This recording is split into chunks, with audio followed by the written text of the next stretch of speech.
My name is Matthew Martin. I'm reading The Adventures of Huckleberry Finn by Mark Twain.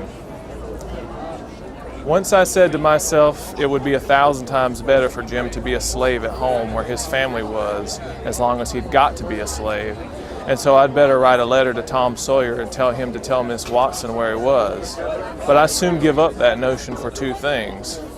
She'd be mad and disgusted at his rascality and ungratefulness for leaving her, and so she'd sell him straight down the river again. And if she didn't, everybody naturally despises an ungrateful nigger. And they'd make Jim feel it all the time, and so he'd feel ornery and disgraced. And then think of me. It would get all around that Huck Finn helped the nigger to get his freedom. And if I was ever to see anybody from that town again, I'd be ready to go down and lick his boots for shame. That's just the way a person does a low-down thing. And then he don't want to take no consequences of it. Thinks a long time as he can hide it. It ain't no disgrace. That was my fix exactly. The more I studied about this, the more my conscience went to grinding me, and the more wicked and low-down and ornery I got to feeling. And at last, when it hit me all of a sudden that here was the plain hand of Providence slapping me in the face and letting me know my wickedness was being watched all the time from up there in heaven, whilst I was stealing a poor old woman's nigger that hadn't ever done me no harm, and now was showing me there's one that's always on the lookout and ain't a-going to allow no such miserable doings to go only just so fur and no further. I most dropped in my tracks, I was so scared. Well, I tried the best I could to kinder soften it up somehow for myself, but saying I was brung up wicked and so I weren't so much to blame. But something inside of me kept saying, there was the Sunday school. You could have gone to it, and if you'd have done it, they'd have learnt you. There, that people that acts as I've been acting about that nigger goes to everlasting fire. It made me shiver, and I about made up my mind to pray and see if I couldn't try to quit being the kind of boy I was and be better. So I kneeled down, but the words wouldn't come. Why wouldn't they? I weren't no use to try to hide it from him, nor from me neither. I knowed very well why they wouldn't come. It was because my heart weren't right. It was because I weren't square. It was because I was playing double. I was letting on to give up sin, but away inside of me I was holding on to the biggest one of all.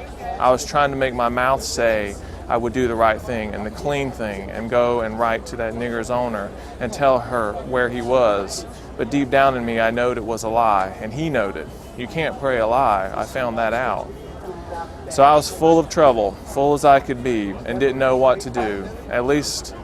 At last, I had an idea, and I says, I'll go and write the letter, and then see if I can pray. Why, it was astonishing the way I felt, as light as a feather, right straight off, and my troubles all gone. So I got a piece of paper and a pencil, all glad and excited, and sat down and wrote, Miss Watson, your runaway nigger Jim is down here 2 miles below Pikesville, and Mr. Phelps has got him, and he will give him up for the reward if you send. Signed, Huck Finn. I felt good and all washed clean of sin for the first time I had ever felt so in my life. And I knowed I could pray now, but I didn't do it straight off, but laid the paper down and sat there thinking how good it was all this happened so, and how near I come to being lost and going to hell, and went on thinking, and got to thinking over our trip down the river, and I see Jim before me all the time, in the day and in the nighttime, sometimes moonlight, sometimes storms, and we floating along, talking and singing and laughing, but somehow I couldn't seem to strike no places to harden me against him, but only the other kind. I'd see him standing my watch on top of his'n, instead of calling me, so I could go on sleeping, and see him how glad he was when I'd come back out of the fog, and when I'd come up to him in the swamp up there where the feud was, and such like times, and would always call me honey and pet me and do everything he could think of for me, and how good he always was. And at last I struck the time I saved him by telling the men we had smallpox aboard, and he was so grateful and said I was the best friend old Jim ever had in the world, and the only one he's got now. And then I happened to look around and see the paper. It was a close place. I took it up and held it in my hand. I was trembling because I'd got to decide forever betwixt two things, and I knowed it. I studied a minute, sort of holding my breath, and then says to myself, all right then, I'll go to hell, and tore it up. I read banned books.